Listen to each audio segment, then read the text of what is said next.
Let's see. Is there a way to turn down my monitoring? I don't know. No, I mean, I feel lucky at this point. The cool thing is, I know. I'm the only one that's met everyone that is a host, except for Kyle. So now Kyle is the last person to have to meet. I've met, I almost met Kyle. We never actually met in person, even though I feel like I've met Kyle before, but I haven't. Looks like a James Bond villain tonight. He really does. Look at him lounge there in his secret hideaway. I've got a small... Yeah, right. My pocket pussy right here. I have got a small pocket pussy. I have got a small issue. Yes. With issue. Oh wait, Speak nope. faster. I see what it is. I got this. It's a normal size. I mean, that's average, right? So that's what my wife says. She says that's what she's telling me. Yeah. Hey, hers is the only opinion that matters on that, right? It's true. Yeah. It's true. All right. 1 second. I gotta grab my notebook. Danny, what did you tell me? It's the value. It's not the size. It's the value. The value? Wait, no, that's a good point. What value does it bring to their lives? If it's value, it's for you to interpret and deal with. Well, I'm glad I got. What is the value of your penis? What is the value of your penis? Let's be real. The most important part in intimacy is. Does it have purpose? Right, that's the real question. Is all above. It's all above the waist. You doing a willow thing? You were waving. The most important part is me, Jabba. No. Like all these other parts here are more important than what's down there. That's what I've been learning. That's what I've learned in my life. I thought you're doing like a willow thing. Like, the most important thing it's right here, my finger. I'm sure glad I got most of that on please recording. don't post that. I'm gonna look like a dude. What are you talking? That's the cold open. No. So I think you get one a year, right? So Fair Jammer enough. used one from last year. Fair enough. Fair enough. What was what did you have us cut? It was the terrorist. The thing, wrong, right? the wrong, About being yeah. brown and No, being I'm not. Are you literally repeating it? now you have to cut that, Kyle.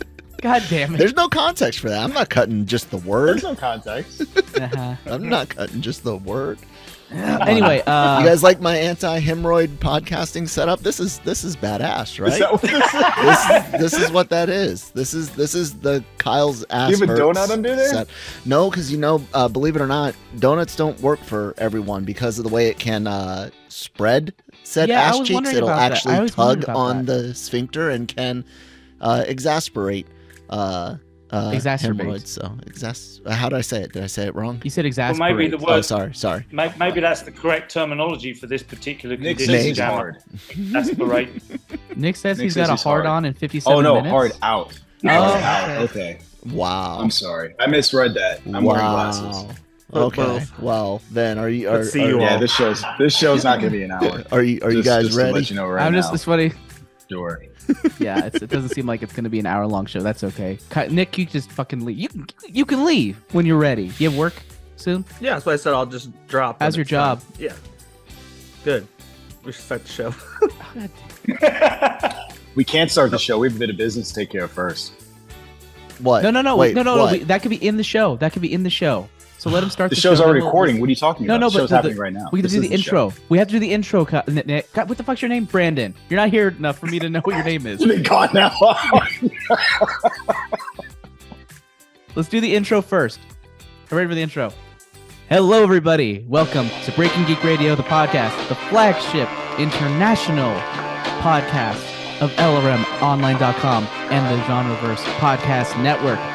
Emphasize international, because for the first time in years, we have the Ladtastic 4 fully accounted for. We have a full-on quorum, so to speak. So that's not technically accurate, but whatever. It hasn't been years, and everything I'm saying is inaccurate. But we have 4 beautiful faces here in front of us. Let's start with the usual Nick Dahl. Hi, Nick. Hello.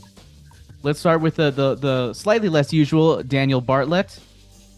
Good evening, good morning, or good night. And the person who's been missing from the Lantastic 4 for the past several decades here, and that is Brandon Jones, Sir Jonesius himself. Hi, Brandon. How are you? I'm fine. How are you? I'm doing great. I'm doing fantastic. And it's not just that. You're not just here, but I'm there. As I mentioned pre-recording, the 2 best-looking people on the podcast are together for the first time in the history of man. Look at that. Not you, dog. I don't know. I don't know if that comes across, but they're in the same room, and they're living their best lives. And we'll talk a little bit about what they've been doing together, running around Dubai. But first things first, we have a little bit of business to take care of. So let me go ahead and just jump right into it. Happy birthday to you. Happy birthday to you. Happy birthday to Happy birthday, producer Kyle. Oh, it's Kyle's birthday. Happy birthday to you. So there are a few things more This painful. dog is about to bite my head off. There are a few things more painful than that song over Zoom because we can't what's worse? sync Hemorrhoids. up. Yeah, I just I also just got a text. Had to suffer from. Show's over. I You're got all a text fired. from Kirsten. Kirsten just texted me and said, "Stop." Thank you, by the way. So I'm done. Happy birthday, Kyle. I know. It was yesterday, but we're celebrating it today because we didn't podcast yesterday. We're doing what we can. Stop you your go. bitching. Complaining birthday, because YouTube. Thanks, guys. Go. I'm gonna use my F-bomb. Go fuck yourselves. All right. Fair enough. Well, we got some fun stories to talk about today. Lots of fun, no controversy whatsoever. But before we do that, what brings Danny and Jonesy to the same side of the world? What's happening over there? What do you guys do? What have you been doing Jonesy, in your time together? Jonesy, take it away, buddy, because it's been your trip. So I'm on a field trip. I received a very generous invitation to go see Hans Zimmer. Like I'm so excited to see this concert. There are very few people that I care to see live, and Hans Zimmer is one of those people that has been a musical force in my life for like decades at this point. So there's a concert here in Dubai, and Danny was like, "Hey, you should come see this." And I'm here. And it's tomorrow, right? Yes, sir. Yeah. It was going to be today, which would have meant missing the podcast, but now it's been moved to tomorrow. And Why was it moved? so it's all working out. Well, it's turned out that it's been a very hugely oversubscribed event, so they put on an extra night. So I moved the tickets to tonight to do the podcast. Jonesy can have an extra day, like doing some stuff. So yeah, it's an extra show that they put on because, like I said, it's proved to be very popular. So tomorrow night. Surprising, said no one, apparently, other than the people putting on the show, that Hans Zimmer would draw bodies. That was the weirdest way I could have phrased that, but would have drawn an audience. That's a better way I could have said that. But yeah, it's cool that you guys are together. You're gonna have to share stories and all that shit later on. God, I can't stop swearing. I'm sorry, Kyle. All that stuff. So let's go ahead and jump into Wait, are we not supposed to be cursing? Did this podcast become PG-13? No. You guys just judicious usage of cursing, and definitely after the first 8 seconds of a video. No more, no less than 8 seconds, unless that 15-second rule comes into YouTube. Get your shit together, guys. Seriously. You know that chick that has all the algorithms going around her face when she's like trying to figure something out? Like that's what I was envisioning as you were explaining that. That's me every day. That's me every day. Every video that I edit. Yeah. So let's talk about some news stories. So we're going to be catching up a little bit on what we've been all watching. But first things first, we got some DC things to discuss. As you all know, James Gunn is in the midst of changing the world, changing the universe, changing the DC universe. And axes have been thrown everywhere, all over the place, cutting things left and right, making way, getting rid of Henry Cavill. We don't need that guy anymore. He's gone. We don't really know about a lot of other things at this point, but it's very clear he is open to cleaning house in order to wipe the slate clean. We don't know quite how much yet, but this trend continues. At least it seemed to be that way, but we'll talk more about that in a second. Titans and Doom Patrol. These are Doom Patrol. These two shows started with DC Universe. Was it 4 years ago? The DC Universe app 4 years ago. They were the mainstay. They were the draws to the apps. And I guess Titans was okay for the most part, but it seems like for me, the darling of everyone was Doom Patrol. And now after 4 seasons and after a transition over to HBO Max, it looks like the time is at an end. Understandably so, people kind of assumed that James Gunn was the one who was responsible for this since he is cleaning house. But according to a recent tweet, he says, the decision to end the series precedes us, but I certainly wish the best for the talented group of creators, actors, and the rest of the crew that produced both shows. And I think that's really key. Like, it's easy to constantly cast the blame on James Gunn and Peter Safran, who are shepherding the DC universe going forward. But we can't forget that the studio is still the entire company of Warner Brothers is still being run by David Zaslav, who unceremoniously acts a completed movie in Batgirl. So it shouldn't be surprised that this actual move came before James Gunn. But it does seem pretty fortuitous and in line with what they've been doing before. So I'm going to ask this of Jonesy first, because I know you're a fan of Doom Patrol. Are you sad? So I'm a fan of both shows. I am sad, but I also understand. We've talked before about the fact that what's the optimum number of seasons? 4, right? So at some point, you're not really making any more money. Oh, 3. Usually it's after 3 is when they negotiations for they usually sign up for a number of seasons, and then at that point they're up for renegotiation of their contract. By they, I mean actors. And then the studios have to reassess, okay, are they bringing in more of a draw than they were before to justify the increasing costs? But anyway, sorry, continue, Jonesy. So we got one extra. As a fan of both shows, I am disappointed to see them go, but I completely understand it. I didn't think James Gunn had anything to do with this. There's a part of me that feels like he is, for the most part, focused on the cinematic side of it, and anything that's happening on TV is not necessarily within his purview. So I did think that this was coming just based on everything we had been seeing with David Zaslav. So disappointed, not unexpected, but I'm glad that I got what I did. Like, Diane Guerrera has been fantastic. Brendan Fraser has been fantastic on that show. I got some really, really, really good performances out of them. So I'm hoping to see what especially Diane Guerrera does next. So yeah, I'm okay with it. I'm oddly okay with it. Oddly okay. She's in Encanto. She's great in Encanto. She's fantastic as Crazy Jane. I have a new dog now. Danny, what were you indulging in these shows, and do you think this is ultimately a good thing? Yeah, so tricky one for me. I really, really enjoyed Doom Patrol, but because of it, I've not been able to see the last season. Titans, I was never a fan of, didn't enjoy it very much, not that fussed about that. But Doom Patrol, I will be sad to say goodbye to. But here's the thing, I haven't seen the latest season. So my question back at you guys, if we can, is did it end in a way that it could be the last season, or is it left something open? It's like, oh, well, shit, we don't get resolution to X, Y, Z part of the story.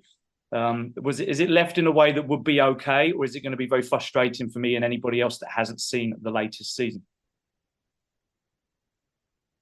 Jonesy, I mean, I think you would know. I haven't watched these shows beyond the first few episodes, so that's on you, man. I think it's hard to tell. I don't know whether or not there would be any hanging threads based on what I've seen so far from both shows. Have the seasons, they all aired? Have the shows all aired, the episodes? No, so they haven't finished the 4th seasons of both. Oh, okay. Titans took a break during winter, and I don't think they're back yet. They're like 5 or 6 episodes into the current season. And Doom Patrol might also be on break right now. So I think Titans is supposed to come back this month. And I don't know about Doom Patrol yet. Okay. Well, I appreciate that. Well, okay, I apologize then. I thought the season had run its course and that was the end. But if they haven't finished, then maybe there is time to alter a plan that could have left things open a little bit. But we'll see. But answer your question, Jammer, I'm upset to to say goodbye to Doom Patrol, but it's been fun. I'm glad I had that show, and I'm looking forward to what's going to happen next. But sad to see it go, but hey, glad I got the 4 seasons, or will have had the 4 seasons. Nick, I thought one of the articles said that they were told far enough in advance, like wrap it up in their last 2 episodes. You thought, or okay, that's cool. I read that in one of the articles. I don't know which one. That might make sense, especially if what Gunn is saying is true, that the decision to cancel it precedes him. Yeah, you're right. So Variety reported that I'm useful. Producers on both shows knew that the seasons would be the final outings, enough time to craft fitting endings before production wrapped. So that is correct. Yay, I knew something. I haven't watched either show. So I don't really have. But would you have if you were, let's just say, and I know James Gunn isn't responsible for that, but you would have done this? I would have wiped out the slate completely clean, which I don't think he's going to do with everything. I would have wiped it off the face of the earth. I'd be like, what's a DCEU? What the heck is that? What's a Batman v Superman? I don't know what that is. I have a feeling certain elements are going to continue forward the more we hear and the less he commits to stuff, especially since his wife is also going to be in Shazam. And I hear the Flash baby. I wonder if she'll get cut completely. Not her, but just her. But I want a completely clean reset. Especially, and it only matters for TV because he said the TV and the animation will also almost all be DCU. We know there are exceptions like the Batverse and Joker, but yeah, I just think it makes sense. So you're saying it'll all be connected, the TV shows as well, in the video games and the they're connecting everything, right? I don't think the video games. That would be really hard. Oh, I don't remember. Yeah, it'd be really hard. I remember hearing it and video games. He did. And I remember thinking that's a terrible idea. So we'll But see. he also did say that there's still a multiverse and there's still else world. So there is no full reset. As much as there's a full reset by his words back at the beginning of this mess, there is no full reset. So take that for what it's worth. Yeah, I haven't seen them, but I would like to see a eraser and then new stuff. I mean, not eraser. All stuff's going to exist except for Batgirl, but you know what I mean. What? Batgirl? What? Because we've not seen it. It's not been out there. Batgirl has been erased, but right. Gotcha. Got it. It's already been erased. But yeah, I think this is ultimately a good move. I just get rid of all of it. Just get rid of all of it. I'm with you, Nick.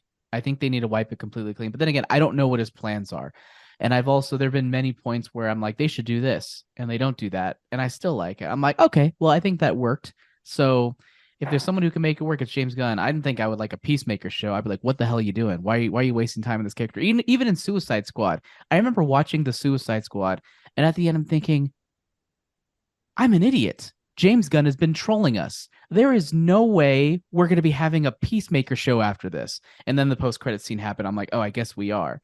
But it just felt, why? He wasn't even really a great character in the Suicide Squad. He was fine, but he wasn't amazing. And then Peacemaker came out and proved me a fool. So if there's anyone that can prove me wrong, it's James Gunn. We'll have to wait and see what he ultimately plans. I'm still waiting for these plans that were supposed to have been announced soon. I'm ready for some information. Give it to me. I want it. But obviously they'll give it to us when it's ready. Anyone else have any thoughts about Titans, DC, Doom Patrol, anything else in between? Nah. We're about to jump into some sadder news here. Some and I don't mean necessarily sad for the creative side, more for just, the real life side of things. So Justin Roiland, one of the creators and huge voice talents involved in Rick and Morty, has had quite the fall. He was recently charged with 1 felony count of domestic battery with corporal injury and 1 felony count of false imprisonment by menace, violence, fraud, and or deceit.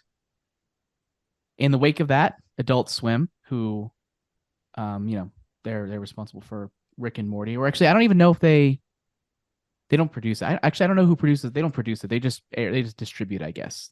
Adult Swim distribute. I'm not really sure actually, but they're involved with Rick and Morty, and they have cut all ties, saying Adult Swim has ended its association with Justin Roiland. Rick and Morty will continue. The talent and dedicated crew are hard at work on season 7. And yeah, there was a 70 episode order, and they're like not even halfway through. So they're going to be going substantially in without one of their co-creators, without one of their voice talents. Rick and Morty is a William Street production, so it is in-house. They're at Cartoon Network Adult Swim. William Street is their production company. It's got additional ones that it works with, but William Street is first on the list.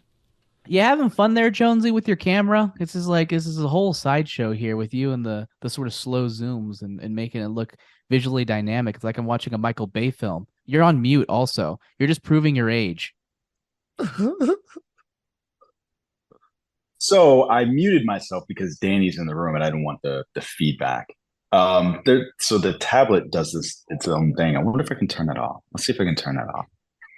I'll work on it. Like I thought you were trying to get like a hero shot of yourself. It was working. Yeah, how about that? Sure. How about that? I mean, honestly, I don't mind. I just work? don't want it constantly shifting and then sort of distracting. I just did the thing. That's what I'm saying. So I turned off the Michael Bay camera. So there's not going to be a. You're looking good. Right. You're looking great. All right. Tells it up and to your right a bit. Center yourself there. Up. Back. I can't see myself. Back. You can't see yourself. That's there you go, right there. Good to go. Don't move. Good. Stay that way forever. I just kept seeing his finger come up on the screen. Right there. Anyway, so Justin Roiland has been blacklisted. That's not the right term. From but he's gone. He's gone from the show. In addition to that, your racist ass language. What? Oh, god damn. Nothing. In addition to that, Hulu has also dropped him from. Why are you vertical? Hold on.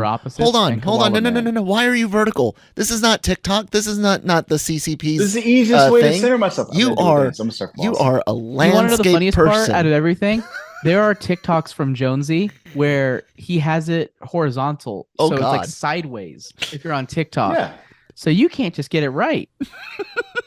Well, I recorded that from my computer, so that's the reason why that happened. Oh, I get that's why that happens. It's just funny that you uploaded it without really trying to fix it. But... Hi, dog. Fine. I want to play with the dog. Here. There we go.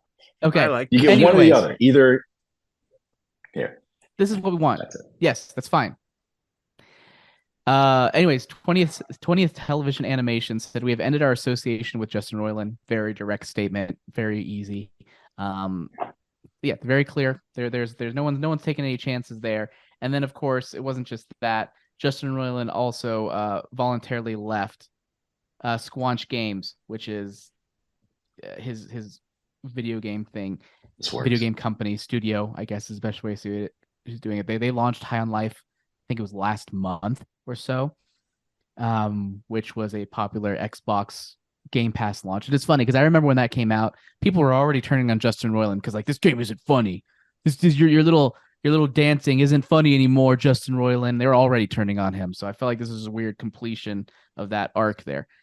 He said, he didn't say, but the studio tweeted out yesterday, the passionate team at Squanch will keep developing games we know our fans will love while continuing to support and improve High on Life. So a first question I have, and I know this isn't your area of expertise, Jonesy, but what the hell is false imprisonment?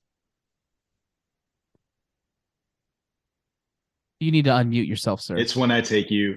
No, I was thinking it's when I take you and I put you in a place without authority. So like if I was at your place and you were like, hey, I want to leave the house. So like, no, you can't leave the house. It's cold outside. Kidnapping without actually taking you from one place to another, basically. And I just basically saying you can't leave somewhere that you're existing presently. And I don't have the authority to do so. Because false imprisonment, I think of that. I just think of, those poor people who were falsely accused and imprisoned for years. That's what I think. So it was weird to me. I was just like, I have no idea. What people? I don't know. A certain percentage of people in prison and just our justice system in general. Right. And that's why I said without the authority to do so. So the state has the authority to actually imprison you. So when I hear the term false imprisonment, that's what I think of, even if it's not correct. Got it. I knew it wasn't correct, but I was curious about the clarification, and I appreciate that. this just really, I think it's just important to kind of discuss. It's a sad topic, obviously, for everyone involved. You know, we don't know anything really at all. So I always hesitate to have opinions about like, what do you think? Because I don't know. I don't know Justin Roiland. I don't know what he's like. I don't know anything. But at the same time, it's just important to really put it out there and say like, yeah, this is a very, very popular show. He's produced really popular things, and now those things will be forever affected. So I guess I'm just going to ask initial overall thoughts. Nick, we'll start with you.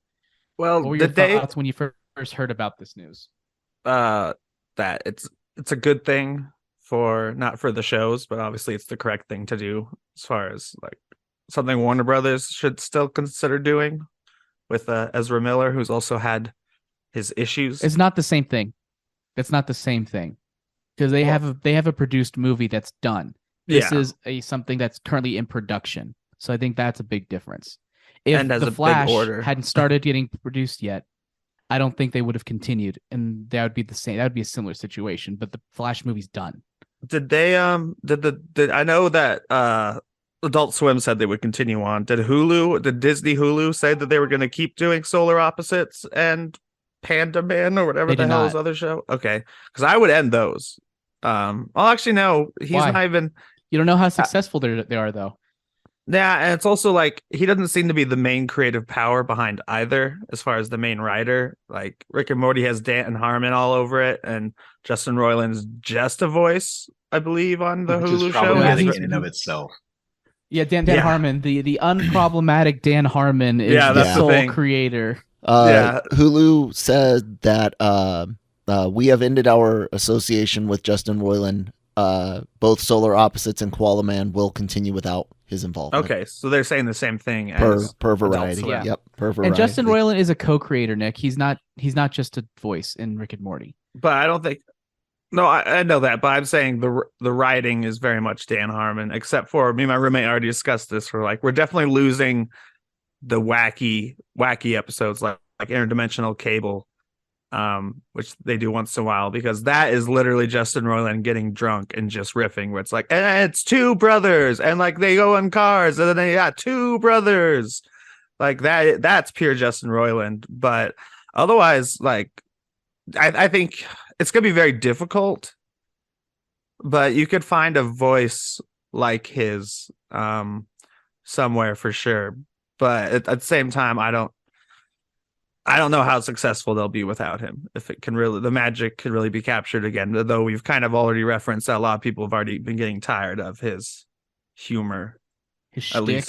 Yeah, his shtick. Like his sensibilities. I saw all that. At least they seemed to turn on it last month. It was mostly the game, and I think that's because I don't know, maybe someone like Dan Harmon or the co-creator of Solar Opposites reins him in a bit, except for those types of episodes I've been referring to. But yeah, it'll be very interesting to see, because there are even people who aren't like find a similar voice. They're like, cast Christopher Lloyd as Rick, but again, it would change the show. Christopher Lloyd's like 99. I know. Like at this point, he's not that old, but he's old.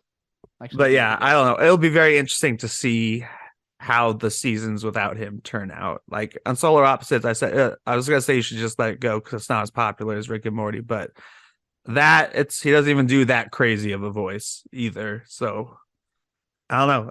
Sure. We'll see. Like I said, I think it's the right decision. I don't know. And Christopher Lloyd is 84 years old. So we'll see what happens to the shows. 99. He's a hop and a skip away from 99. Danny, have you been watching any of these shows? First of all, no. So no, full disclosure, I've seen maybe 4 or 5 episodes of Rick and Morty, so I didn't even know who these guys were. So one of the things that Jones has had to do since he's been here a few hours is fill me in on exactly who this guy was and what he's done. And as soon as I was fully aware of, what we're fully aware of at the moment, it's the right decision. Seems like the show itself, as good as it was, there's no reason why I haven't seen any more episodes. I think it's the right decision, and it looks like the show will live on at the moment anyway. So I guess it's very sad, like you said, Jammer. Sad that it's come to this, and sad for everybody involved. But the right decision was made based on what I understand of the situation. I mean, if you're a business, you can't put up with somebody who's in these serious lawsuits actively creating stuff. That's hugely problematic, and that's not even to say any what he did specifically. Jonesy, what are your thoughts? Does this make you sad? How big of a fan of these shows were you, if at all? Not Solar Opposites. Not, what's the other one? Panda. What's Koala Man or Koala something? Yeah, fuck that. No, don't know the one. Rick and Morty, huge fan. I love the show. I played High on Life a little bit, and I got tired of it. So I totally understand where people are coming from, but I am so fully invested in Rick and Morty. Am I sad to see him go? I understand the decisions that these businesses are making based on what's happened. Is it the decision that I necessarily would have made? I guess so. Nick brought up Ezra Miller. I think that there is a difference between Ezra Miller and Justin Roiland in this, and even Dan Harmon to an extent. Dan Harmon admitted to and apologized for what he did to Megan Gantz, who was a writer and someone that he sexually harassed. And he even made up an excuse for why he did what he did. He said he just broke up with his girlfriend, and he had all these reasons for why he did what he did to Megan Gantz. So that's Dan Harmon. Ezra Miller, I've seen him punch someone on video, right? So there's a difference between what I think someone did or what they've been charged with and what I saw them do with my own eyes. I've also seen Will Smith slap someone on video. Sure, but we're talking about what a company chooses to do and who they associate somebody with, and whether or not it is the right or wrong decision to make. Right? Okay. And so with Justin Roiland, this is someone who has maintained their innocence. The company didn't do an investigation into it because it's a criminal matter, so that makes sense. And so I find myself conflicted from that perspective. So that makes it a little hard as someone who enjoys the show. There are lots of people online who are saying like, "Oh, this is terrible. There's going to be a delay," and I'm not quite there yet. But I do feel a difference when someone has been charged with something and not necessarily convicted versus either seeing it myself or they've been investigated and the investigation says, yeah, they committed this act. Does that make sense? Right. Makes sense to me. I actually got a question for you on that one, Jonesy. Because it sounds like you've got a strong conviction for innocent until proven guilty. There's your whole background in the law thing that, how much did that play on in your life before law school? Did it change with law school? Did it become more of a thing? Because again, on there's a difference between the legal sense and of innocent until proven guilty, but the social and business sense is different. But it sounds like you're similar to me to where it's like, because this is a moneymaker, and if you're in a business, to make money, and we've seen, it's rare, but it does happen. We've seen cases of embellishment or things being dropped, people being found innocent. There's this whole thing that can come out to where it's basically maybe they did, maybe they didn't, or outright they didn't, and you jump to this, reaction. How does that play on you, man? So before I this is going to sound sad. I have no memory before law school what I thought about any of this stuff. I started law school in 2006, so I don't recall how I thought about things. Since joining the military and seeing both criminal and administrative investigations, it feels very right to me to at least do an administrative investigation before you take some sort of negative action against somebody. So in the military, this, we've got the 15-6 investigation, which is our administrative, or if it's a criminal matter, it either gets invested by the military police or CID.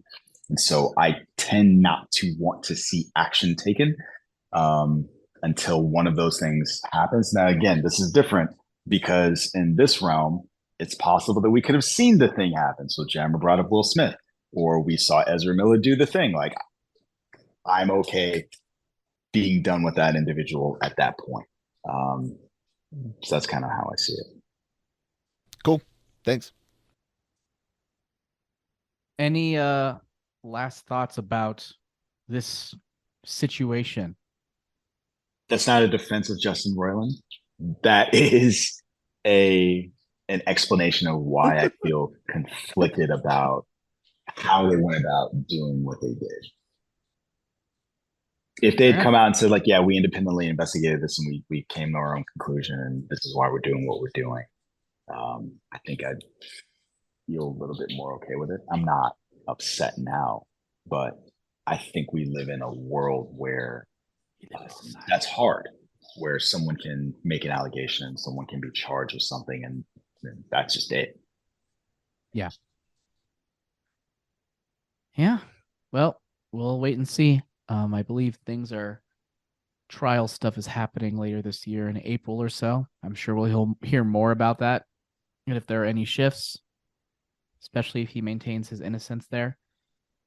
Anyway, let's talk about lighter news. Oscar nominations came out this past week, and we got some stuff to review. So I'm just going to kind of just go down some of the bigger categories here.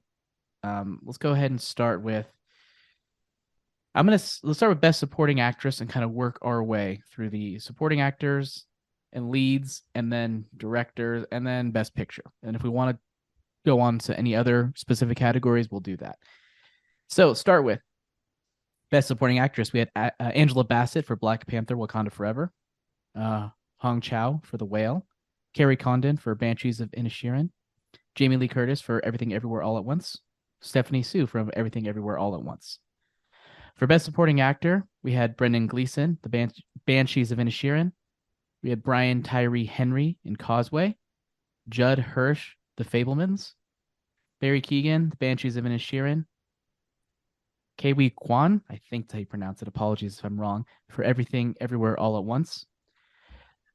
Lead actress, we have Kate Blanchett for Tar, Ana de Armas for Blonde, Andrea Riseborough for To Leslie, Michelle Williams for The Fablemans, Michelle Yeoh for Everything Everywhere All at Once.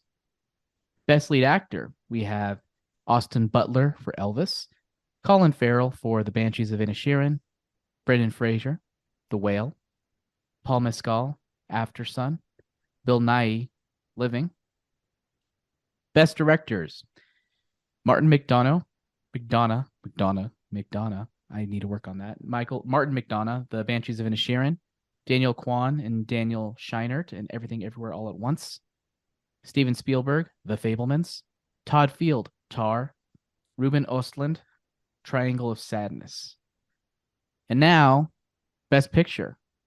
There's 10. So here we go. We're going to make our way down this list. I'm just going to say the titles. All Quiet on the Western Front, Avatar: The Way of Water, The Banshees of Inisherin, Elvis, Everything Everywhere All at Once, The Fablemans, Tar, Top Gun Maverick, Triangle of Sadness, Women Talking. By the way, I love Nick, his like predictable responses. Avatar, Top Gun. Hey, like, I've seen Avatar shaking now, and it's definitely not a Best Picture nom. I mean, I would say the same thing about Top Gun Maverick, but I think that's Top Gun Maverick's not going to win. It's just there. Yeah, but it's also not even a north-south. It's not. Yeah. Like, I'm not saying, oh, thank God that they're honoring Top Gun. Granted, it's a fun movie, but like, it's not Best Picture material, at least in my mind. But I guess that just depends on what your criteria is for Best Picture. Would you have a beer with it? That's the criteria. I would have a beer with it. I would have a beer with Top Gun. I like that criteria. You know what? You're right. What would I have a beer with? So, one thing I think is interesting is this comes. I could drink with Top Gun. I could do it. No, Top Gun has to fly. FAA rules. That's a good point.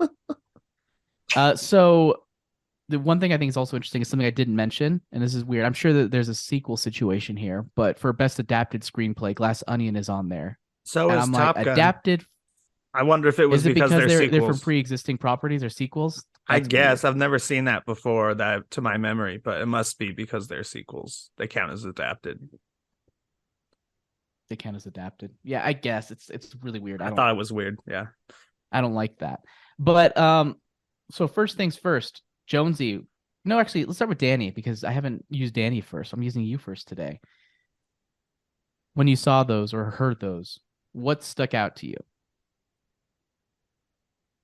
Honestly, what stuck out to me is that I was still pissed off. I haven't seen everything everywhere at once movie thing. It's really frustrating because I've heard nothing but good things about it since it came out. Everyone says how great it was and how great the lead and supporting actresses were.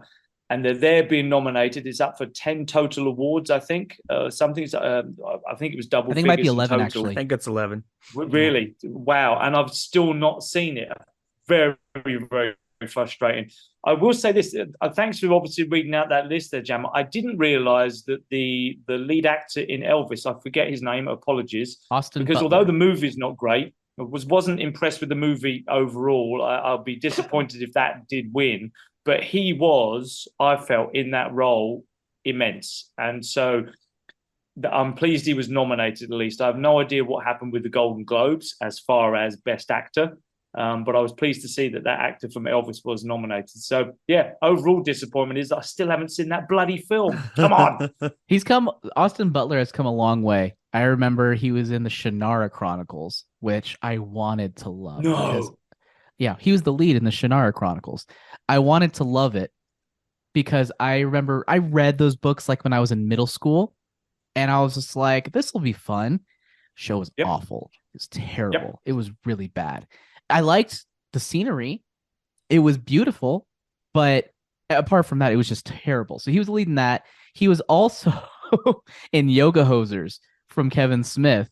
He was a character in that. I think the worst part about that is that I've watched Yoga Hosers. I actually don't think I finished it, to be honest, but I started watching it and it was terrible. And he's in that. And then he appeared in like Once Upon a Time in Hollywood, and I was like, okay, that's a definite step up. Good for you. Good for you. And then, of course, Elvis. So he's been clawing his way from the bottom of, the worst kind of TV all the way up to, he's now an Oscar-nominated actor playing one of the most iconic entertainment figures in the history of entertainment. So that's worth something, I guess. Good for him. Sure. Nick, what has struck you about this Oscars?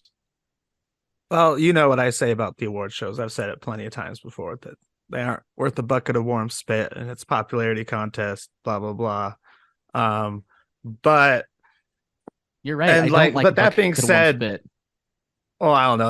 That's a quote that Dick Cheney said to my dad in an interview back like 10 years before. My dad interviewed him when he was a reporter in Wyoming, and he asked Dick Cheney about the vice presidency back then. It wasn't Bush, and he was like, "Vice presidency isn't worth a bucket of warm spit." But that's just a funny answer that my dad tells. That's why I use that phrase. But I'm sorry to do this, Nick. It's not an antidote, it's an anecdote, but continue. You know me. I'm just Miles, what I can't remember his last name. Milesing from Glass Onion, just saying words Miles wrong. Braun. And Miles Braun. Yeah. But here's what I said I think it was to Manny, which just on Twitter. No, it was Anthony, where I'm like, yeah, it's cool that these people won the Golden Globes, but for me, the Oscars and the Golden Globes, like I'm kind of a hypocrite because I'm like, I don't care. But then when someone I do like gets nominated, I'm like, good for them, or like a movie or something. And I really hate when people are like, this person was snubbed, because I'm like, well, that's your opinion. Like, there's lots. It is hard to pick like 5 actors out of a year worth of movies. It's really, for me as a fan of these things, it's exciting to see Angela Bassett get nominated and screenplays for Top Gun and Glass Onion. But yeah, I don't really have much of an opinion past that, because I don't try not to be a hypocrite these days and be like, I care because someone's in there. Say things about them. Yeah, but you're allowed to say "good for you" to someone just because the award doesn't mean anything to you. Doesn't mean that you're gonna be like, "Oh, fuck you! You won an award I don't care about." Like you could still say, I don't say fuck you to that person. You sell out, you poser. You got I would an never actual say award that about these people either. But I do think really good for you, Angela Bassett.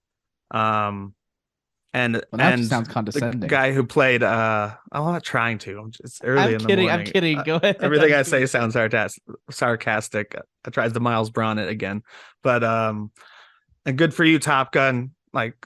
Just it's not going to win, but with a field of 10 movies. I also like that someone pointed out this is one of the Academy Awards that has the most, more than the end of the year that actually has a lot of high grossing, fan loving movies, more than just little movies that no one saw. Sure. I have noticed that as well. It does seem like that there's more, I guess, audience pleasing movies, but then just. Yeah. And I haven't seen Everything Everywhere All at Once yet, even though I have it on Vudu. I will get to that now. I was already going to get to it. And then good for you. The guy's name I can't pronounce. Short Round is his most famous role that he basically wasn't acting at all. And he got an award. Same with Brendan Fraser. I haven't seen The Whale, but it's that guy is good for super good for him. He's been out. With Kiwi Kwan, he basically was brought back in when he saw Crazy Rich Asians and saw there are roles for me outside of stereotypes now. Maybe I should give it a shot again. And then eventually led to. And then, of course, Brendan Fraser had his comeback after kind of self-exiling himself due to terrible things that happened to him in the industry. And it's great to see that comeback story. This is probably the most exciting part for those two.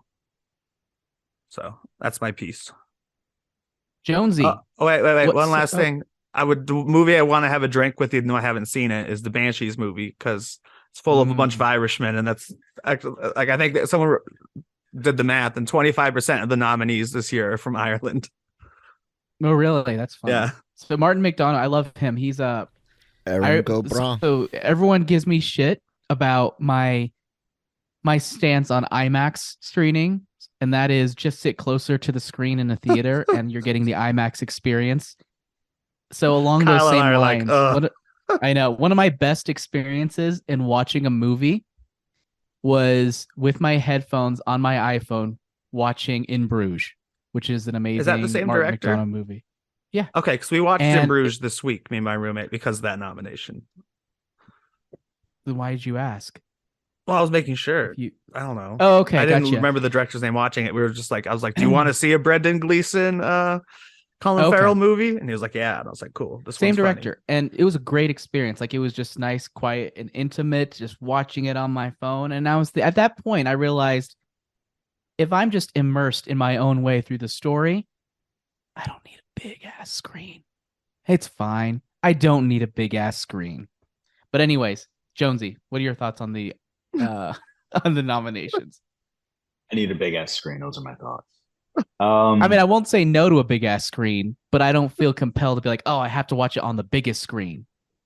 I like big ass screens, and I will not lie. You other brothers like Jammer, you can't deny.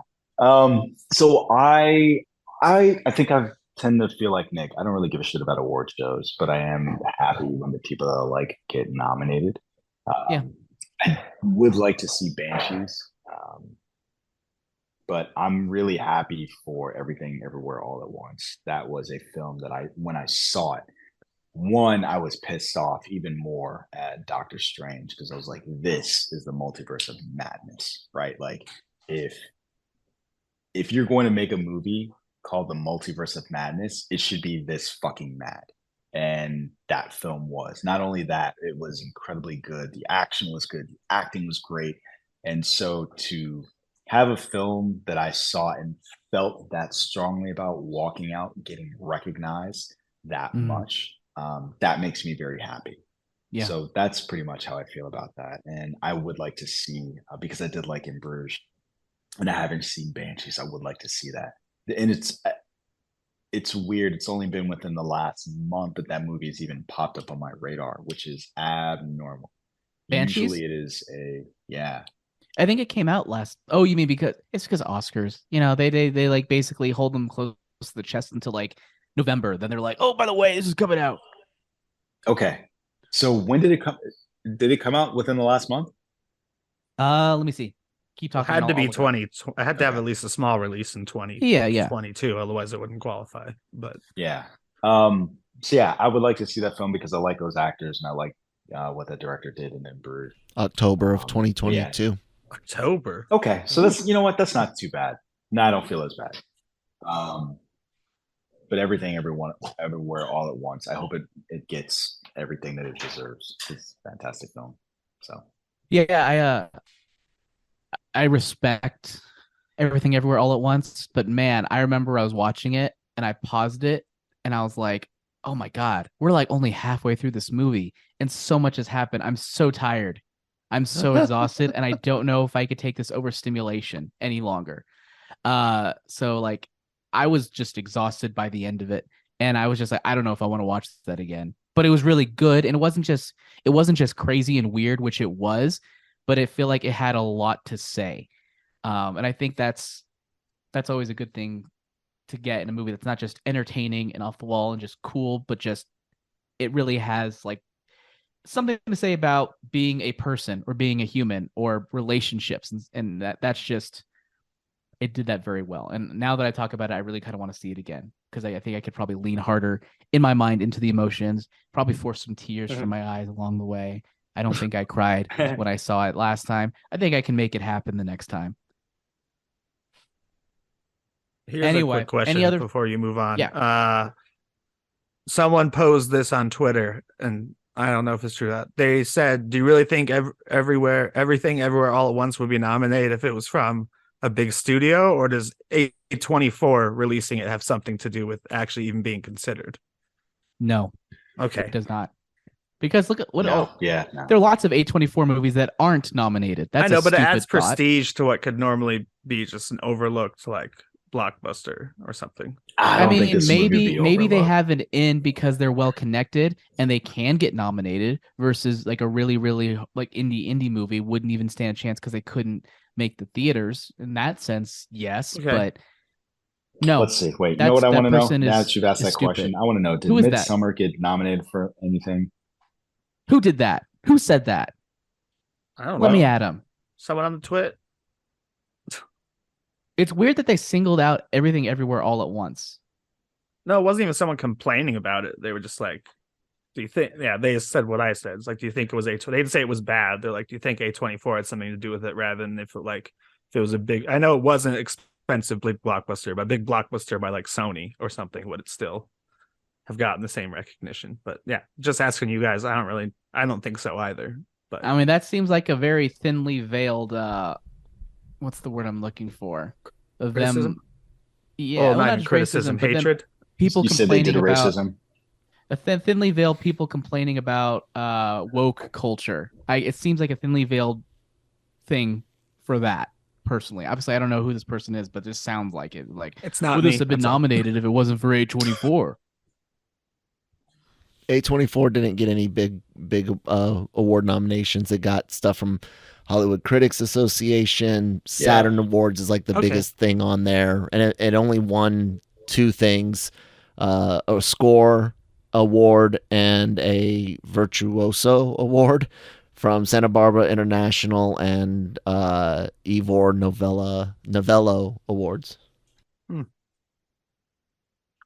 Anyway, so yeah, that is the Oscars. Any last thoughts about the Oscars before we move on? No? All right.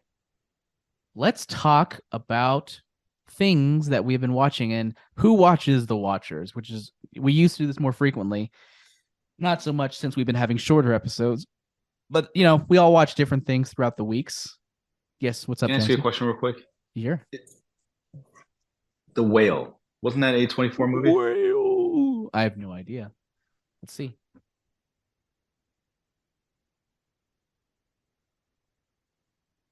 I don't know. I was just asking. I thought it was. No, that's a good question. Yes, it is. So here's the question: so, would The Whale have been nominated if it wasn't for A24? That seems like I find that to be interesting. I mean, that just seems like a different case because that one has awards written all over it from the moment they make it. Like that's almost one of those movies you make to win awards. Why? I know nothing about it. Tell me why. I don't know. Just the sub. I don't even know much about it either. It just that just feels like. So what the fuck are you talking about? Nothing. Moving on.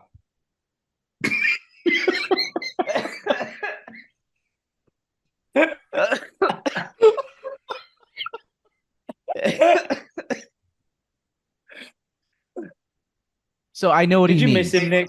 I know what Nick means. So literally, you have an actor. Hold on. Here's the. You have an actor who has been having a comeback in the mainstream consciousness, putting on a fat suit, really putting on a tour de force performance, and putting it really on a fat seems suit like is it's actually a vehicle. negative, though. No, but it's like one of those things where it's just like he's transforming to bring a character to life, like not in an Eddie Murphy way. I'm saying or in a Mike Myers way. Suit thing, we're actually upset. Oh, I'm sure.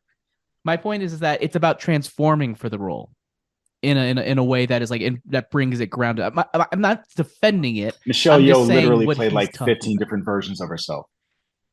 Good for her, also, by the way. She's who I forgot. She's great. She's great in that movie. Everyone's great in that movie. That's not the point. My point is that it seems. I see your point. It's one of those also very understated and smaller movies, whereas everything everywhere all at once is very genre and wacky. I get your point, Nick. I agree with you, but also I think that person was probably making an anti-woke comment, and they should be criticized for it. Maybe, but again, I'm not the one who wrote it. I'm not reading my own tweet. I know it's not your own tweet. You've made that perfectly clear, Nick. We're not accusing you. We're talking about whoever wrote that. I'm accusing him. Also, what the fuck are you talking about, Nick? Nothing. Sorry. See what you bring up the worst in us, Jonesy. So let's talk about Who Watches the Watchers, where we talk about things that we've been watching this past week, or in this case, this past couple of months. Nick, I'm really excited for your stuff, specifically because the other day, or a couple weeks back, you said you're never going to watch Avatar: The Way of Water. And since then, you've watched Avatar: The Way of Water. Mm-hmm. So I'm curious to hear your thoughts about Avatar: The Way of Water. So tell us about Avatar: The Way of Water. Well, I went with my boss and one other person who works in my building. So everyone but one employee from the building went, and it's only because he saw it 1.5 times because the projector broke down the first time he saw it. Okay, I don't need this backstory, Nick. Well, that's the only reason I'm saying. That's the reason I ended up going. I'm like, okay, care. Team building. I've discovered why I don't like them that much. I really don't like the nature and the culture stuff very much in those movies. I like what James Cameron does with the human tech, and like the submarines with claws, or like the new version of the big suits where even when Eddie Falco, is that her name? Is that her first name? Where she's like the scene where she's drinking. And the suit's doing the coffee drinking for her, even though she's making the hand movement. Like, I really like the way or the whaling ships and all that. I really like how he does that kind of stuff. The rest of it, it just doesn't strike me the same way. You heard it here first. Nick Dahl is in support of the whaling scenes in Avatar: The Way of Water. I have a Japanese documentary for you to watch that you'll just enjoy. You'll get a kick. I'm not in favor of killing space whales, and it's the most important whales have been in science fiction since Star Trek 3. But yeah, I don't know. It was fine. It was about what I expected. I gave it 2 stars on Letterboxd. What don't you like about the culture stuff? So you say you don't like the culture. Star Trek 4. Star Trek 4, you're right. That's the one with the whales, the Voyage Home. My bad, right. Trek fans. But I don't know. I'm not into all the, look at the CGI environment. Like, look at all these CGI characters. I like it best when humans are on screen. Just because I think why is that? The way he shoots it, I think that. So you don't like animation at all? No, that's not true at all. Well, I love animated films. So here's the thing, Nick. I'm trying to just get you to say more than I don't know, because I'm really curious as to what makes you tick. I'm speciest. So why don't you like the CG stuff? No, it's not even the CG stuff I don't like. It's just like I'm not as into exploring the culture of the Na'vi and like seeing all these like crazy animals and locations and stuff as I am to seeing the more sci-fi elements, so to say, of like how human, like even the little droids that like build buildings and stuff. Like I like the world. How many times did you see Battle Angel Alita? 0. Yeah, you don't like it that much. No, God damn it. That's such a weird argument. But yeah, I don't know. I really liked those parts of it. And I was definitely like you guys were talking about Jermaine Clement. He was a great character, and that arm scene, woof. Oh, the arm getting cut off? Yeah. And there were obviously, and I did enjoy, there were lots of homages to like Jaws and obviously Titanic. Half the film felt like Titanic. But last time we spoke, you said, I hate the Avatar franchise. Do you hate the Avatar franchise? Yes. Why? It's not for me. Like, I don't know. Like, here, everyone talks about how great the visual effects are. The visual effects are fantastic. But I've never been one to see a movie. And of course, most movies I see are full of visual effects. But I've never been one to watch a movie just because it looks good. Kind of the exception being I enjoy them a lot, but I do seek out Tom Cruise movies also because of the lack of there's obviously VFX in every movie in a computer. But the way that I respect movies more that try to do everything not everything, you can never do everything, but do a lot of stuff practically. So the stories all at once. So what? No, why haven't seen. Hate is a very strong word. I don't think, did I even really say? So I get Jammer's point. Last time I agreed and I said hate this time. Did I really say hate the Avatar franchise last time? I'm pretty sure you did say hate last time. It's just, yeah, you did. It's just not for me. I don't know. It's just the stories don't hit me that hard. But I mean, there's a difference between not for you versus hate. Well, it's so much not for me that if I hadn't gone in the circumstances I did, it's not even a movie I would have ever watched on Disney Plus because I just don't care. That's a better thing than hate. I saw the first movie. Like, I hate Venom. And I hate the Venom fan class. I hate it because people love it so much and it's complete dog shit. Amen. That's kind of how I feel about Avatar. Venom is harmless. Right, Kyle? Venom is harmless. God dang it. I told you it wasn't harmless. I've already admitted. You're right. You're right, Kyle. You were right. Hashtag you were right. And just so I don't have to go into more detail of explaining my thoughts rather than just I feel this way. I do it to pop off and go to work. You're on a show to talk about that, though.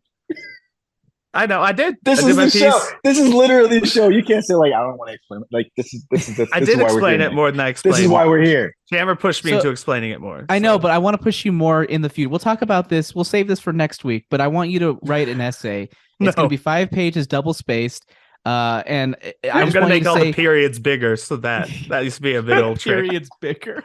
Make the periods bigger, you increase the page count slightly. What do you mean the periods bigger? Who does that? Highlight all the periods. I used to do that sometimes in college. If I was just short, I'd be like, if you enlarge every period, the professor doesn't notice that, but it does add a little bit of what the fuck page count, especially if it's a very long paper. But yeah, I gotta go to work. It was good to see you, Jonesy. We don't see you very often. And thank you for thank you, audience. Thank you, Kyle. Thanks, everybody. I'll be back next week. Okay, bye. Adios. Kyle, what Kyle just closed his camera. No, I'm all right. Just relax. It's so I can mess with something in OBS. Carry on. Scared me. Okay. So I've also been watching some stuff. I've been watching a couple of things, mostly on HBO Max. Apparently I'm on a Mindy Kaling kick because I started with The Sex Lives of College Girls, which is really fun. I highly recommend it if you're into just comedy. I'm always in search of a 30-minute comedy. We'll get to that in a second. God damn it. So anyways, if you're into 30-minute comedies and you want something that has like a little bit more, I don't want to say mature because sex jokes aren't mature, but if you just want something that's fun, I highly recommend it. I like all the characters in it. I think they're great. It's mature content, but it's lowbrow. Lowbrow mature content. There you go. Have you seen it? No. I don't like Mindy Kaling. Oh, you don't? I like her stuff. I think her stuff is usually funny, which is why Velma was especially sad for me. It's not. I think it's getting too much hate personally. So Velma is the mature Scooby-Doo cartoon reimagining where you have Mindy Kaling playing Velma, you have Sam Richardson playing quote unquote Shaggy, who's Norville, and you have what's her name from Fresh Off the Boat in Crazy Rich Asians. I forget her name, but the actress from that one. She is Daphne, and then you have Freddy. So basically, they're completely reimagined, and it's more mature. Lots of swearing and gore and some nudity and stuff. I think it's getting too much hate, but it's not great. I'll keep watching it and see if it gets better. I think it's a show that maybe could lean into it. To me, the biggest problem is it feels like it's almost going for a Harley Quinn tone, and it's not nearly as well written as Harley Quinn. How much did you watch? I've watched 2 or 3 episodes so far. Many said the exact same. We're bumping up against that anime rule. 2 episodes. Okay, so the third one, that's going to change your mind. Probably not, but you never know. I'm actually open to it changing because it's, for me, it's at least entertaining enough to keep me going, and it's short enough to where it's not a huge deal, but it's not great. It seems like it's trying to be Harley Quinn, and it's not as good as Harley Quinn. That's exactly what Manny had said on the Daily. Oh, really? Talking about it, that it was trying so hard to be something, and it came nowhere near that. And yeah, I think it gets too much hate. Like, everyone is like hating on it as the worst thing ever. It's not that bad. It's just not great. And I think people are strangely and awkwardly attached to Scooby-Doo as a franchise, as if they've been watching it for like consistently for like, no, you haven't. It's like, oh, I grew up with Scooby-Doo. Fuck, get the fuck out of here. There's been a billion Scooby-Doos. Why does this one bother you? Get over it. But it's not great. I wanted to like it. I wanted to love it, and I don't. So that's what I'll say about that. Has anyone else seen it other than me? I thought about watching it, and I couldn't think why I had the thought.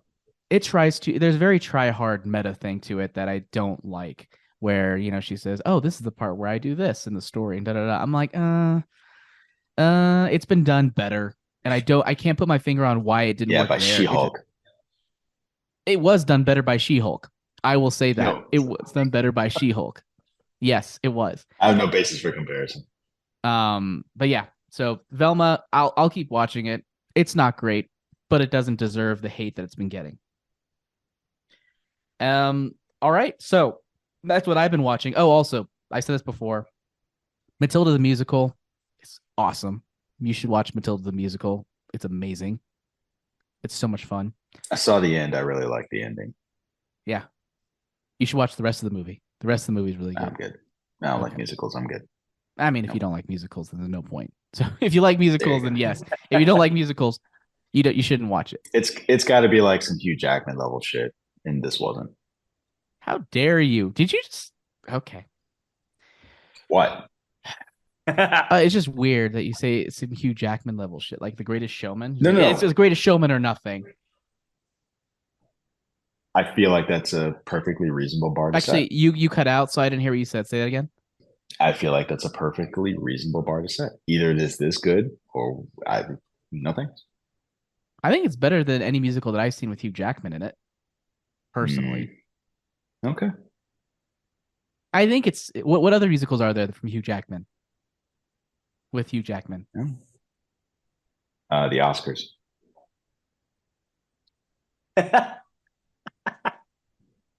He hosted the Oscars. And he's only done one. Danny and Jonesy, what have you been watching lately? I know you have a certain aeroplane-based film that you've watched. You should do Last of Us first, because you've been watching that now. Yeah, well, I've managed to find a way to be able to watch The Last of Us legally, and I'm very impressed. I must say, as you guys were saying last week, it seems like none of us have actually played the game.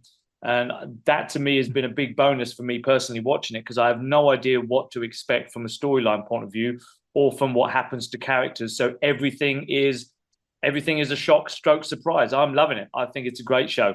So I'm super stoked about that. And it's been a Disney Plus week for me. It's been catching up with Bad Batch and National Treasure. Oh, but we'll get back to... Oh, I've been watching that too. But really quick, I just want to say there was a scene in The Last of Us episode 1 where I just imagined playing it as a video game, and when he was carrying his daughter as the things were like caving in around him, and I just imagined like limping, like pressing forward and limping through, and then something happening, having to press like an action time event in order for him to dodge it. I just imagined it as that. I probably isn't, but to me that felt very video game. I don't know if that was intentional or if it's just the fact that it's based on a video game colored my perspective. From everything I've been hearing and reading, I'd say it probably was very much intentional. Obviously someone that's played the games out there, a dear listener or a dear viewer, tell us if we're right or wrong, but it does seem to me like something that was in the game, because they've been paying a lot of close attention to some game nods and winks. So yeah, that's it. The hit and miss show, which is literally hit and miss for me right now, is Bad Batch. You get one good episode, which has been ultimately the moment the Crosshairs episode, and then immediately following that, there's been a complete that was a waste. That was boring shit. And then next time it'll be a hit again. It's a strange show. Disappointingly a strange show, I must say, because I did enjoy season 1 of Bad Batch. Like I said, Gemma, I've been catching up with National Treasure on Disney Plus too, the TV show, the TV series National Treasure. I'm persevering with it. It's got some good points and it's got some down points, but it's better than Willow, and I'm glad I'm persevering with this one. I'm also watching National Treasure. I'm like 5 episodes in, and I'm with you. There's lots of it's not great. I'm not even sure if it's good, but it's hitting some of the right points for me. I love them using Riley in it from the movies. Yeah. I thought he was great. Yeah. I thought his personality it was consistent, where he's kind of like still kind of trying to prove that he matters in a way. Yeah. And isn't quite there. And that moment where he literally channels Nicolas Cage's energy from the movies with how he thinks through puzzles is really funny. I thought that was great. And also I love the fact that, and I went back to the first movie after this, they brought back that random FBI agent who discarded that Declaration of Independence threat. That's the actual same actor. Was he in that? Who was in? Was that him? He was in the first movie. That was him. I didn't recognize him either, and I was like, "Is he in the first one?" And I'm like, "Oh yeah, that's legitimately him. He is the same exact guy from the first one." He was. Yeah. So I was demoted. That to me, it's literally just the fan service. It's not good, but it's hitting all the right notes for me as someone who loves those movies. So it's fine. Like I'll keep watching it. I'll probably finish it. I don't know if I'll recommend it to anyone outside of, National Treasure fans, but it's a good time. Yep. Yeah, for sure. Yeah, for sure. Jonesy. It's funny. I think Danny and I have been watching literally the exact same stuff, with the exception of I have fallen asleep or passed on. So like Bad Batch, I saw the first episode, fell asleep on the second episode. I watched the first episode of National Treasure and went, it's fine. And I felt no need or desire to go back and watch it. And what else? Last of Us has been great. It actually made me want to go back and play the game, like try to play the game again, because I think like Jammer, you said you only played a few minutes of it. That was me as well. And so I think I'll go back now and do that. But I'm having this problem with television where unless it's just like hitting, I have other things I either have to do or would rather do. And so it needs, like, it cannot just be like National Treasure. Like you guys are persevering. Like I don't have time for that. Well, it hits more with me because I'm such a fucking whore for the first and second movies. Yeah. I mean, and I really enjoyed them as well, but this is not that. Like, to put it another way, I would say that I'm a whore for Willow. And the first 2 episodes of that, and I'm like, I'm good. I have no desire to go back. There are other things I'd rather be doing than I think I saw National Treasure 2 4 times in theaters. Jesus Christ. So like they strike with me on a weird level, those movies. That's weird. I'm not going to defend it, but I'm just saying that's what it is. Yeah, no. So yeah, I need things to hit or get out of the way. So Last of Us is a hit. I'm going to keep watching that, and everything else. I'll get there. Yeah, and then Dan and I yesterday we saw Plane. How was it? So that was the last movie I watched. It is a fun B movie. There's a part of me that was like, does this need to be a theater movie? Is there anything about the scale of this film that needs to be in the theater? I came to the conclusion no. But I enjoyed what I saw. Like if this feels like it could have been a Netflix movie, and you would not have felt like you missed anything by not having seen it in the theater. I enjoyed the relationship between Mike Coulter and Gerard Butler. And it was fun from the perspective of, it felt like the movie was setting you up for one thing with stereotypes and people that you saw. And then it just didn't do anything with that at all. And so that was a nice and fun surprise. The fight scenes were interestingly shot. it felt like you were watching people that didn't know how to fight, but they were still shot well enough to keep them interesting, if that makes sense. Was it intentionally shot? Like, yes. Was it intentional that they didn't know how to fight? Yes. Okay, that's good. Like you're watching people that don't know how to fight, but it's shot well, so you're still into what you're seeing and you care about these characters and you don't want them to die. And they were just very consistent with certain things, like Gerard Butler in this movie is not a killer. So like when something happens like that, like he looks appropriately aggrieved. It's almost like Tomb Raider. Opposite of oh, dang it. Well, I was going to say the opposite. It's funny you said Tomb Raider because I was going to say the opposite of Uncharted, where in Uncharted, he's like this happy-go-lucky guy, but like as you play the game, he's like a killer. He's killing a whole bunch of people. And so Gerard Butler in this, like people have to die, but every time it happens, like you see it, or when he gets hurt, like you see that. And so I appreciated that. I think people should watch it. It's like for me, it was a solid B film. I'd definitely watch it again if it comes on TV. It's funny. I remember when the trailer came out for that, Kirsten and I were super excited for the first half of the trailer because it looked like it was capturing that Con Air vibe.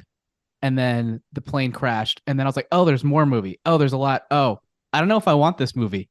And I wasn't quite sure. So as someone who wanted that, how does the movie deliver? It is not Con Air. It's nothing like Con Air. The bad guys are cookie cutter and generic. Like, because as I think about Con Air, like they had such a rich tapestry of just like the most fucking disgusting, scummy guys. Personalities. Yeah. Yes.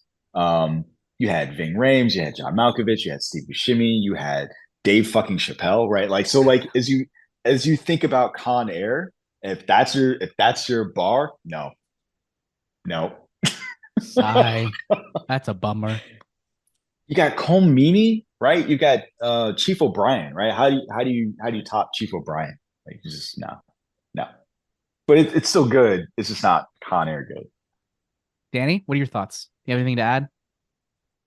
No, only that what I was, as well as Jonesy, I enjoyed the fight scenes. It was a pleasant surprise to see because obviously, as you see from the trailer, Gerard Butler is just a captain. He's just a pilot. He's not. You don't find out he's some ex-Secret Service SAS warrior or anything. He remains that way. So when situations arise where a normal human being has to do certain things, it adequately shows his revulsion, his sickness, his guilt, all comes through. So that was quite pleasantly, from that perspective.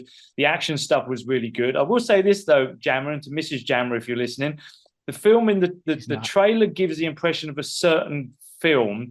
And it does, like Jonesy said, there is a certain setup with some of the characters. You think, okay, you're bringing that on because they're going to be the first to die. You're bringing that on because he's going to be the one that causes this. And none of that happens. But also, the title of the film actually has more to do with the film than you'd think. It's actually, okay, it's not just a hostage film that has a plane crash at the beginning. And I'll leave it at that in case you don't want to be spoiled. So the title is actually more relevant than the trailer suggests. So you never know, Jammer. Maybe you and Mrs. Jammer will enjoy it when you see it on TV. On a small screen. On the smallest screen you can find. The way cinema should be viewed. And I'll add, I think I walked into this cold. I had never seen the trailer. I had only ever seen posters for it. And I think that helped. Right, because I had zero expectations for what this film was going to be. And so it was all just unfolding in front of my eyes as opposed to having seen bits and pieces of it in the trailer. And that was good. All right. Well, sorry, did we keep you awake? Did we bore you that much? So bored. You guys are just really unengaging. So I mean, on that note, we may as well just end the show here because we don't want to talk about anything else. So thank you so much for listening or watching, everybody, on the Genreverse Podcast Network. This isn't the only show you could be watching on this YouTube channel. We, of course, have Daily Cup of Genre. We have Genre Shots, AVR Squared, Anime-Versal Reviews, the Cantina, and, of course, we can't forget Marvel Multiverse Mayhem, which is the show that Nick constantly forgets the title of, and I remembered it, so I'm special. But yeah, so we have all those shows in addition to other reactions from Kyle and co. Thank you so much, Kyle, once again for producing. And again, happy birthday, Kyle. Happy belated birthday. Thanks, I hope guys. it was a good one. And I have a hemorrhoid. Of course it wasn't. Well, I hope that I got nothing. But that Kyle. also makes it appropriate for getting older. There you go. Indeed. Whew, midlife crisis. I mean, I'm excited. Sports car, motorcycle, something. It's just gotta be red. Definitely not a motorcycle. No, definitely not a motorcycle right now. Or would that help? With the vibration help? For all hemorrhoidal updates. Danny knows he has a motorcycle. And maybe a hemorrhoid. That's just the way I sit. For all hemorrhoidal updates, be sure to follow at that Kyle Malone on Twitter. Oh, God. And yeah, it'll be a good time. So, Danny, where can people find you? You can find me in Dubai showing Jonesy around. I thought he was going to say showing him his hemorrhoid. Jonesy, where can people find you? Waiting for Kyle to lance his hemorrhoid on Twitch. Dude, you should do another subscriber drive. You'd be like, at 5,000, I lance it. God. No anesthetic. No anesthetic. Shit. I apologize. You're not going to be able to monetize this video, Kyle. Anyway, you can find me on Twitter at AJCernaWriter. And what else can you do for me? Yeah, you can buy my books at, just look up AJ Cerna on Amazon or Audible, or you can also check out mahiabooks.com. I'm also looking for reviews for my audiobook. If you're interested, get in touch with me on Twitter at AJCernaWriter. I can get you a copy of my audiobook. So when's the next book coming out? You got your little vision board behind you. You got Act 4 up there. What's going on? That one is currently we're about 60,000 words into that one. The first one was 110,000 words. I anticipate this next one's going to be around 180,000 words, but we'll see. But yeah, she's drafting through about 60,000 words, and I'm also writing another book, Spectral, as well. So we got the train going here at Mahia Books headquarters. So. All right, that's it, Kyle. I'm done. Thank you so much. Shit, was I still on? Damn. Don't get any on you. Mission accomplished. Hasta lasagna.